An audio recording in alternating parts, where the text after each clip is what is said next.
अज़ीज़ तलबा and viewers, अस्सलाम वालेकुम वरहमतुल्लाहि वबरकात। उम्मीद है आप लोग खैरियत से होंगे। अल्लाह रब्बुल इज़्ज़त आप लोगों को खुश रखे। हमने अल्काइल हिलाइड एंड एमाइन का स्टार्ट लिया हुआ है, लेक्चर 17 इस पर मौजूद है। आज के लेक्चर में हम कार्बोकैटाइन को पढ़ेंगे। कार्बोकैटाइन को हम पढ़ेंगे और कार्बोकैटाइन जो हमारे पास मौजूद है उसकी स्टेबिलिटी को देखेंगे। इस लेक्चर की आपने जो यूट्यूब पर जाएँ, डिस्क्रिप्शन को ज़रूर चेक करें। उसमें इस लेक्चर के साथ रिलेटेड जो है आपके एमडी कैट है, मेन है, जेई है, ईटा है, उसके साथ रिलेटेड जितने भी आपके पास जो है ना मसाइल हैं वो सारे मैंने डिस्क्रिप्शन में आपको साथ शेयर किए होते हैं। उसमें जो आपके एमसीक्यूज़ हैं वो भी क्लियर होते हैं। एमसीक्यूज़ के 4 ऑप्शन है, कौन सा ऑप्शन ठीक है, और उसको एक रीज़न के साथ हमने एक्सप्लेन किया होता है। साथ में जो उसके साथ जो शॉर्ट क्वेश्चन लगे हुए हैं जो एक्सप्लेन विद रीज़न के साथ हैं। SLO बेस्ड जो क्वेश्चन हैं, एमडी कैट को खुसूसन हम मद्देनज़र ज़्यादा रखते हैं। नीट है, मेन है, जेई है, कोटा है, उसको मद्देनज़र हम रख रहे होते हैं। इन सारी बातों को देखकर जो है इंशाल्लाह अज़ीज़ जो है हम एक डिस्क्रिप्शन तैयार करते हैं, उसको ज़रूर देखा करें। इसके अलावा कार्बोकैटाइन के ऊपर मैंने तफसीलन बात की हुई है, उसका लिंक भी मैं आपको दे दूँगा। इसमें हाइब्रिडाइजेशन इस्तेमाल हो रही है, sp3 हाइब्रिडाइजेशन, उसका लिंक भी मैं आपको दे दूँगा डिस्क्रिप्शन बॉक्स में, नीचे डिस्क्रिप्शन में। ज़्यादा तो लिहाज उसको ज़रूर चेक किया करें। हमारा लेक्चर का स्टार्ट लेते हैं। मेरा नाम है गुलाम नबी और आप देख रहे हैं हमारा प्यारा सा खूबसूरत सा चैनल केमिस्ट्री वाला। बेटा जी हमने जो है यहाँ पर कार्बोकैटाइन की स्टेबिलिटी को देखा है। कार्बोकैटाइन की स्टेबिलिटी को कार्बोकैटाइन कहते किसे हैं? ये जो हम इस तरह लिखते हैं ना, जब इस तरह ये अल्फाज को जब हम इस अंदाज में लिखते हैं, यहाँ कार्बन है, यहाँ कार्बन ये, और इसके साथ यहाँ हाइड्रोजन है, यहाँ हाइड्रोजन है, यहाँ हाइड्रोजन है, और यहाँ प्लस चार्ज है। तो बेटे जी इसके लिए हम लफ्ज यूज करते हैं कि जी बेटे जी हमारे पास क्या है, कार्बोकैटाइन। इसका हम क्या यूज करते हैं, कार्बोकैटाइन। कार्बोकैटाइन ये कार्बोकैटाइन। या बेटे जी क्या हो कि आपने कार्बन लिया, इस पर प्लस चार्ज, यहां R लगा हुआ है, दूसरा कोई कार्बन, यहां H है, यहां H है, यहां एक बॉन्ड खाली है इसका भी, इसको भी कार्बोकैटाइन कहते हैं बेटे जी। बेटे जी इसको भी कार्बोकैटाइन कहते हैं। कार्बन आपने लिया, यहां R, यहां R, यहां H, यहां चार्ज पॉजिटिव, इसका यहाँ एक ऑर्बिटल खाली है। बेटे ये भी कार्बोकैटाइन है। इस तरीके से अगर ये देखें बेटे जी, ये कार्बन है, यहाँ पॉजिटिव चार्ज है, इस तरफ R अटैच है, इधर R अटैच है, इधर R अटैच है, और यहाँ H है, यहाँ H हट गया, यहाँ हाइड्रोजन हट गया, जिसको कार्बोकैटाइन का नाम दे दीजिए। ये भी कार्बोकैटाइन है, ये भी कार्बोकैटाइन है, ये भी कार्बोकैटाइन है, ये भी कार्बोकैटाइन है। तो बेटे जी अल्काइल हिलाइड में इस कार्बोकैटाइन का बड़ा अहम किरदार होता है। अब ये जो H कार्बन है, ये जो कार्बन है, ये जो कार्बन आपके पास मौजूद है, और ये जो कार्बन आपके पास मौजूद है, ये sp3 हाइब्रिडाइज है, sp3 हाइब्रिडाइज है ये कार्बन। अब बेटे जी आप यूट्यूब पर जाएं, वहां पर टाइप करें हाइब्रिडाइजेशन, हाइब्रिडाइजेशन @ केमिस्ट्री वाला 120। इसके ऊपर तफसीलन मैंने बात की हुई है, आपको मिल जाएगी। इसका लिंक भी मैं दे दूंगा, हाइब्रिडाइजेशन का भी लिंक दे दूंगा। sp3 हाइब्रिडाइजेशन लिखें, sp3 हाइब्रिडाइजेशन @ केमिस्ट्री वाला 120। बेटा जी ये टॉपिक आपको मिल जाएगा, तफसीलन इसके ऊपर बात हो चुकी है, इनके एमसीक्यूज डिस्कस हो चुके हैं। तो हाइब्रिडाइजेशन का लिंक भी नीचे दे दूंगा इंशाल्लाह डिस्क्रिप्शन बॉक्स में, और बेटे जी sp3 हाइब्रिडाइजेशन का लिंक भी नीचे दे दूंगा, उसको आप जरूर चेक करें। तो ये sp3 हाइब्रिडाइजेशन शो करते हैं, sp3 हाइब्रिडाइजेशन शो करते हैं। अब ये बनते कैसे हैं? लेट्स सपोज जो है मेरे पास ये कार्बन है, इसकी प्रिपरेशन कैसे होती है, कार्बोकैटाइन बनता कैसे है? दो तरीकों से बेटा जी ये कार्बोकैटाइन जो है हमारे पास बन सकता है, दो तरीकों से। एक तरीका तो ये है कि ये R है, इसके साथ हाइड्रोजन लगा हुआ है, हाइड्रोजन। सूरत हाल ये बने कि ये जो R है ये इन इलेक्ट्रॉनों को लेकर चला जाए, ये R जो है यहाँ से बॉन्ड ब्रेक हो, इन इलेक्ट्रॉनों को लेकर क्या हो जाए, चला जाए। हेट्रोलाइटिक फ्यूजन इसे कहते हैं। यूट्यूब पर टाइप करें हेट्रोलाइटिक फ्यूजन @केमिस्ट्री वाला 120। हेट्रोलाइटिक फ्यूजन के ऊपर मैंने तफसीलन बात की, उसको भी लिंक मैं नीचे दे दूंगा बेटा। तो बेटा जी यहाँ से ये x निकलेगा, ये x यहाँ से निकल गया और यहाँ r के ऊपर पॉजिटिव चार्ज आ गया। अब ये r के ऊपर पॉजिटिव चार्ज आ जाए, इसको नाम दिया जाता है कार्बोकेटाइन। कार्बोकेटाइन का नाम हम इसको देते हैं। एक तरीका ये, एक तरीका बेटे जिसकी ये है कि यहाँ कार्बन कार्बन के दरमियान डबल बॉन्ड है, यहाँ CH2 लगा दो, यहाँ पर भी CH2 लगा दो, और कोई इलेक्ट्रोफाइल आए इस पर अटैक करे। ये इलेक्ट्रोफाइल आया, electrophile electron deficient species, YouTube पर टाइप करें इलेक्ट्रोफाइल @केमिस्ट्री वाला 120। बेटे इसके ऊपर तफसीलन बात हो चुकी है, इसका भी लिंक दे दूंगा नीचे। आपके पास इलेक्ट्रोफाइल का लिंक होगा बेटे जी, आपके पास न्यूक्लियोफाइल से पहले पढ़ा चुका हूँ बेटे जी। नीचे मैं आपको जो है कार्बोकेटाइन की रीअरेंजमेंट कैसे होती है उसके भी लिंक दे दूंगा, हाइब्रिडाइजेशन का भी लिंक दे दूंगा, sp3 हाइब्रिडाइजेशन का भी लिंक दे दूंगा। ये सारी बातें हो चुकी हैं तफसीलन। तो बेटा जी यहाँ ये इलेक्ट्रोफाइल आएगा, सूरत हाल ये बनेगी कि ये जो इलेक्ट्रॉन है पाई इलेक्ट्रॉन है, ये मनचले से होते हैं, ये पाई इलेक्ट्रॉन यहाँ से यहाँ शिफ्ट हो जाएंगे। ये पाई इलेक्ट्रॉन सूरत हाल क्या बनेगी ये देखें थोड़ा सा, ये कार्बन कार्बन सिंगल बॉन्ड रह गया, ये CH2 ये CH2 बेटे। यहाँ से इलेक्ट्रॉन यहाँ शिफ्ट हुए, यहाँ पर चार्ज कौन सा है नफी, और यहाँ पर चार्ज कौन सा है प्लस। इलेक्ट्रोफाइल ने इस पर क्या किया, अटैक किया यहाँ नफी चार्ज के ऊपर, तो यहाँ पर इसके ऊपर ये अटैच होगी। इलेक्ट्रोफाइल यहाँ पर नेगेटिव चार्ज था, इलेक्ट्रोफाइल ने अटैक किया, ये इलेक्ट्रोफाइल यहाँ पर अटैक करेगा तो ये नेगेटिव चार्ज खत्म, यहाँ पर इलेक्ट्रोफाइल आकर अटैच हो जाएगा। ये अब बेटे जी अल्कीन की तरफ जाए ना, अल्कीन यूट्यूब पर टाइप करें अल्कीन @केमिस्ट्री वाला 120। तो बेटे जी अल्कीन के इन्हीं रिएक्शंस को मैं तफसील बात कर चुका हूँ। रिएक्शन ऑफ अल्कीन्स @केमिस्ट्री वाला 120 लिखें, मैं लिंक उसका भी दे दूंगा इंशाल्लाह, आपको तफसील मिल जाएगी यहाँ पर बेटे। एडिशन रिएक्शन मार्कविन का फ्रूल, ये सारे लिंक्स में बेटे जी आपको दे तफसीलें इसके ऊपर बात हो चुकी है, ठीक है। तो यहाँ पर इलेक्ट्रोफाइल अटैच हो, यहाँ पर ये प्लस चार्ज इस कार्बन के ऊपर आ गए, ये अब बेटे जी ये कार्बोकेटाइन कहलाएगा, कार्बोकेटाइन। अब बेटे जी हमें जो है ना यहाँ पर जो है बेटे जी हमने जिस चीज को पढ़ना है ना वो बेटे जी अल्काइल हैलाइड के कार्बोकेटाइन को पढ़ना है। ये कार्बोकेटाइन हमारे पास पाया जाता है। अब ये जो कार्बोकेटाइन हमारे पास बन जाता है, इस कार्बोकेटाइन का यूज हम करेंगे अल्काइल हैलाइड के जब मैकेनिज्म रिएक्शंस को पढ़ेंगे, SN1 रिएक्शन है, SN2 रिएक्शन है, वहां पर इसको इस्तेमाल करेंगे। इंपॉर्टेंट कंसेप्ट में ये कार्बोकेटाइन है, इसकी sp3 हाइब्रिडाइजेशन रहती है, sp3 हाइब्रिडाइजेशन रहती है। तो बेटे sp3 हाइब्रिडाइजेशन में क्या होता है कि आपके पास जो है प्लेनर स्ट्रक्चर बनता है, ऐसे प्लेनर स्ट्रक्चर, एक ऑर्बिटल ऐसे, एक ऑर्बिटल यहाँ पर, एक ऑर्बिटल यहाँ पर, और यहाँ पर ऑर्बिटल जो है फ्री रहेंगे। इसका अगर स्ट्रक्चर sp3 आप चेक करें, sp3 हाइब्रिडाइजेशन का स्ट्रक्चर चेक करें, ये कार्बन है, ये क्या है कार्बन। तो बेटा जी इसमें एक ऑर्बिटल ऐसे रहेगा, एक ऑर्बिटल ऐसे रहेगा, एक ऑर्बिटल इसमें ऐसे रहेगा, और ये जो ऑर्बिटल जो मैं बॉन्ड कह रहा हूँ ना खाली, यहाँ पर जो बॉन्ड खाली है, ये यहाँ पर जो बॉन्ड खाली है, ये यहाँ पर रहेगा ऐसे, ये ऑर्बिटल जो है यहाँ पर ऐसे रहेगा, इसके ऊपर परपेंडिकुलर है।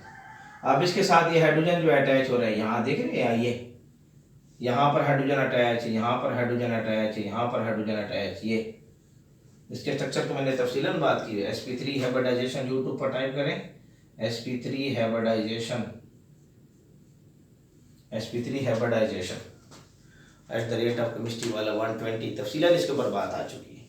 तो बेटा जी यहाँ पर जो है ना ये ऑर्बिटल खाली है, ये ऑर्बिटल। अब इस ऑर्बिटल को जो है यहाँ से भी अटैक हो सकता है, इस ऑर्बिटल में यहाँ से अटैक हो सकता है, ऊपर से भी नीचे से, यानी फ्रंट से भी और बैक से भी। ऊपर से नीचे से कह दे, फ्रंट से बैक से कह दें, हमें प्रोडक्ट मिलेंगे, रिटेंशन मिलेगा, इन्वर्जन मिलेगा। SN1 SN2 मैकेनिज्म इसको तफसीलन बात करूँगा, रिटेंशन है, इन्वर्जन है। इसके ऊपर जी बेटे जी मैंने जो है आइसोमरिज्म जब मैंने पढ़ाया था ना, वहाँ पर तफसील ऑप्टिकल आइसोमरिज्म यूट्यूब पर टाइप करें, ऑप्टिकल आइसोमरिज्म @chemistry वाला 120 तफसीलन बात हो चुकी है, बट इसका भी लिंक दे दूंगा आपको इंशाल्लाह। तो ये जो है ना, यहाँ पर जो है इन्वर्जन रिटेंशन बनने के चांसेस होते हैं, इसलिए हमें ये प्रोडक्ट चाहिए, हमें ये कार्बोकेटाइन चाहिए, इंटरमीडिएट के तौर पर हम इसको यूज़ करेंगे। तो ये रिएक्शन में हमें रिएक्शन SN1 SN2 में बड़ी इमदाद मदद करवाएगा हमारे पास ये। तो बेटे जी यहाँ पर ये कार्बोकेटाइन कहलाएगा। बनने का एक तरीका ये, एक तरीका ये। अब कार्बोकेटाइन की बेटे जी 3 किस्में हमारे पास है। अब देखें, ये आपके पास है मिथाइल कार्बोकेटाइन कहते हैं, ये मिथाइल कार्बोकेटाइन है बेटे जी। यहाँ इस कार्बन के साथ यहाँ पर एक कार्बन अटैच है, ये यहाँ CH3 लगा दो, इस कार्बन के साथ सिर्फ ये एक कार्बन अटैच है, इसको नाम देते हैं 1 डिग्री कार्बोकेटाइन, 1 डिग्री कार्बोकेटाइन। इसके लफ्ज प्राइमरी कार्बोकेटाइन भी इस्तेमाल होगा, प्राइमरी कार्बोकेटाइन आप इसके लफ्ज इस्तेमाल कर सकते हैं। ये मिथाइल कार्बोकेटाइन, यहाँ इसके साथ 2 कार्बन अटैच है, यहाँ CH3 लगा दूं बेटे जी, यहाँ CH3 लगा दूं, ये इस कार्बन के साथ 2 कार्बन अटैच है, इसको 2 डिग्री कार्बोकेटाइन भी कहते हैं। 2 डिग्री कार्बोकेटाइन का नाम भी इसके लिए इस्तेमाल होगा। इसको हम सेकेंडरी कार्बोकेटाइन भी कहते हैं, सेकेंडरी कार्बोकेटाइन का लफ्ज भी इसके लिए इस्तेमाल होता है। और बेटे इस कार्बन के साथ देखिए 3 कार्बन अटैच हैं, ये यहाँ CH3 लगा दूं, यहाँ CH3 लगा दूं और यहाँ CH3 लगा दूं आर की जगह बेटे जी। इसको नाम देते हैं 3 डिग्री कार्बोकेटाइन। यहाँ प्लस चार्ज है तो 3 डिग्री कार्बोकेटाइन हम इसके लिए इस्तेमाल करते हैं, कार्बोकेटाइन। इसको टर्शरी कार्बोकेटाइन का भी नाम दिया जाता है, टर्शरी कार्बोकेटाइन। टर्शरी कार्बोकेटाइन का लफ्ज भी इसके लिए क्या होता है, इस्तेमाल होता है। तो बेटे ये 3 कार्बोकेटाइन है। अगर मैं इनकी स्टेबिलिटी की बात करूं, स्टेबिलिटी की बात करूं, इन तीनों में ज्यादा स्टेबल कौन है, तो 3 डिग्री कार्बोकेटाइन मोर स्टेबल है 2 डिग्री कार्बोकेटाइन से। 2 डिग्री कार्बोकेटाइन मोर स्टेबल है 1 डिग्री कार्बोकेटाइन से, और 1 डिग्री कार्बोकेटाइन जो है मोर स्टेबल है मिथाइल कार्बोकेटाइन से। ये स्टेबिलिटी आर्डर है बेटा जी, इसको अच्छे तरीके से दिमाग में बेटा, ये क्या है, स्टेबिलिटी आर्डर है हमारे पास। यानी अगर स्टेबिलिटी आर्डर देखें तो ये स्टेबिलिटी आर्डर हमारे पास लगा हुआ है, ये सबसे ज्यादा स्टेबल है, इससे कम स्टेबल ये रहेंगे, ये स्टेबिलिटी आर्डर हमारे पास रहेगा, स्टेबिलिटी आर्डर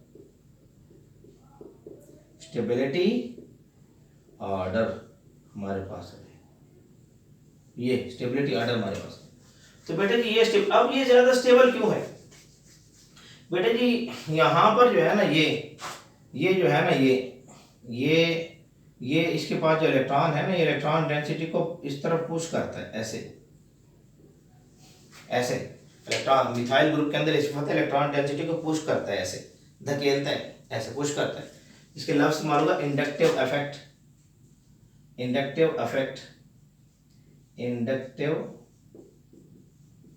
इसको हम कहते हैं केमिस्ट्री के अंदर, इसके लफ्ज इस्तेमाल inductive effect. Electron donating ability, electron को डोनेट करना, पुश करना, देना, इंडक्टिव इफेक्ट। इलेक्ट्रॉन डोनेटिंग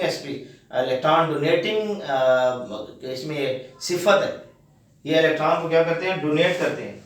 जब इलेक्ट्रॉन को डोनेट करते हैं ना बेटा जी, इस वजह से जो है ना ये स्टेबल है। ये क्या, इलेक्ट्रॉन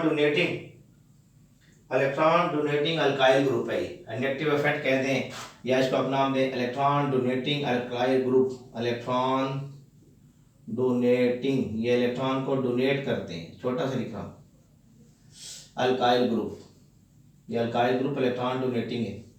तो बेटा जी यहाँ पर इंडक्टिव इफेक्ट एक है, ये यहाँ देखें इंडक्टिव इफेक्ट ये एक है, इंडक्टिव इफेक्ट एक, ये भी है इंडक्टिव इफेक्ट, 2 है। तो यहाँ इंडक्टिव इफेक्ट देखेंगे, 1, ये 2 और ये 3 इंडक्टिव इफेक्ट बेटे जी। अब आपको ये तो पता है ना कि प्लस चार्ज है, प्लस चार्ज जो है ना बेटा जी, प्लस चार्ज ये प्लस चार्ज इलेक्ट्रॉन डेफिशिएंट है, तो इस प्लस चार्ज को इलेक्ट्रॉनों की जरूरत है, ये जो है ना, ये इसको इलेक्ट्रॉनों की जरूरत है, ये गरीब है, इसको अगर यहां से इलेक्ट्रॉन डोनेट हो रहे हैं और इसको इलेक्ट्रॉन डोनेट कर रहे हैं, ये स्टेबल होगा। अब देखते हैं कि कितने इलेक्ट्रॉन इसको डोनेट हो रहे हैं, कितनी कितनी तरफ से इलेक्ट्रॉन डोनेट हो रहे हैं। यहां से डोनेट हो रहा है इलेक्ट्रॉन 1 डिग्री कार्बोकेटाइन, ऐसे डोनेट हो रहा है, ये कार्बोकेटाइन है, इसको यहां से इलेक्ट्रॉन डोनेट हो रहे हैं ऐसे, इधर भी आर लगा हुआ है, और यहां से भी इलेक्ट्रॉन क्या हो रहा है, डोनेट हो रहे हैं इसके पास। ये बेटा जी यहाँ इसको एच लगा दो इसके साथ, यहाँ एच लगा दो इसके साथ, ताकि आप कंफ्यूज ना हो। एच एच लगा दो इसके साथ यहाँ, और यहाँ इसका बॉन्ड खाली है। ये 1 डिग्री कार्बोकेटाइन था, ये 2 डिग्री कार्बोकेटाइन है, इसके साथ यहाँ एच लगा दो ये। अब बेटे यहाँ इसको देने वाले, पैसे देने वाले जो है ना, ये 2 आर है, ये इसको और ज्यादा स्टेबल करेगा। और अगर यहाँ रखो इस कार्बन को इधर, और यहाँ प्लस है, और यहाँ इसके साथ आर अटैच है, इधर भी इसके साथ आर अटैच है, इधर भी इसके साथ आर अटैच है, ये इंडक्टिव इफेक्ट शो करता है। इलेक्ट्रॉन डोनेटिंग ग्रुप आर, यहाँ इलेक्ट्रॉन डोनेटिंग ग्रुप आर, ये इलेक्ट्रॉन इसको डोनेट करते हैं। इंडक्टिव इफेक्ट, इसको क्या नाम देंगे, इंडक्टिव इफेक्ट, इलेक्ट्रॉनिक इफेक्ट है, इंडक्टिव इफेक्ट, इंडक्टिव इफेक्ट। ये इलेक्ट्रॉन डोनेटिंग अल्काइल ग्रुप है, इलेक्ट्रॉन डोनेटिंग आर ग्रुप है। अल्काइल ग्रुप के अंदर सिफत है, इलेक्ट्रॉन डोनेट करता है, देता है, तो जिसकी वजह से ये जमा चार्ज है, इसको यहाँ पर ये इलेक्ट्रॉन देगा तो स्टेबल होगा, क्योंकि इलेक्ट्रॉन डेफिशिएंट है। जमा चार्ज से मुराद के इलेक्ट्रॉनों की कमी है इसमें। यहाँ ये जमा चार्ज है, इसको इलेक्ट्रॉन डोनेट करेगा, यहाँ ये जमा चार्ज को इलेक्ट्रॉन डोनेट करेगा। यहाँ पर एक देने वाला सखी ग्रुप है, सखावत करने वाला है बेटा, यहाँ सखावत करने वाले 2 हैं, जिसको स्टेबल करेगा और भी ज्यादा। यहाँ सखावत सखी आदमी 3 है, इसको और भी ज्यादा स्टेबल करेगा। इसलिए स्टेबिलिटी का ऑर्डर क्या है बेटा जी, ये 3 डिग्री, उससे कम 2 डिग्री, और सबसे कम 1 डिग्री आपके पास, ये स्टेबिलिटी ऑर्डर रहेगा। तो बेटा जी ये स्टेबिलिटी ऑर्डर भी आपको पता हो, ये भी बेटा जी हम इसको यूज करते हैं, और एमडीकैट जो है, या आप कहीं कॉम्पिटिटिव एग्जाम दे रहे हैं वहां पर उनका इस्तेमाल किया जाता है। तो इसकी बहुत सारी बातें मैं लिंक्स में दे दूंगा, आप वहाँ चेक करें। हाइब्रिडाइजेशन लिंक में दे दूंगा, sp3 हाइब्रिडाइजेशन लिंक में दे दूंगा, कार्बोकेटाइन की तफसील बता चुका हूँ पिछले लेक्चरों में, उसको भी लिंक्स आपको दे दूंगा। जो है बेटा जी रीअरेंजमेंट जो है कार्बोकेटाइन में होती है, उसका भी लिंक्स आपको दे दूंगा। बेटा जी अल्कीन से जो तैयार हो रहा है ये कार्बोकेटाइन, मार्कविनकफ रूल जो है, वहाँ पर अल्कीन्स के जो रिएक्शन से, यूट्यूब पर टाइप करें अल्कीन्स @केमिस्ट्री वाला 120, उसके भी लिंक्स आपको दे दूंगा। मार्कविनकफ रूल का लिंक्स भी आपको 6-7 लिंक्स बनते हैं, वो सारे आपको डिस्क्रिप्शन बॉक्स में दे दूंगा। साथ में एमसीक्यूज भी रहेंगे, शॉर्ट क्वेश्चन, एसएलओस बेस्ड क्वेश्चन है, एक्सप्लेन रीजन भी साथ में रहेंगे। तो बहरहाल डिस्क्रिप्शन बॉक्स को जरूर चेक करें, वहाँ आपका होमवर्क भी मौजूद होगा, उसको पहले खुद हल करें, उसके बाद रीजन को देखें कि ये कौन सा ऑप्शन ठीक है। तो ये कुछ हमारा आज का थोड़ा छोटा सा लेक्चर था, मैं सेट पर बना हूँ, इसको नोट कर लें, शाबाश नोट कर लें, नोट कर लें जल्दी से। तो उम्मीद है आपको हमारा आज का लेक्चर पसंद आया होगा। ये आपका हमारा प्यारा सा साथ है केमिस्ट्री वाला के नाम से, हमारे साथ बने रहें, जुड़े रहें। अल्लाह रब्बुल इज्जत आप लोगों को खुश रखे।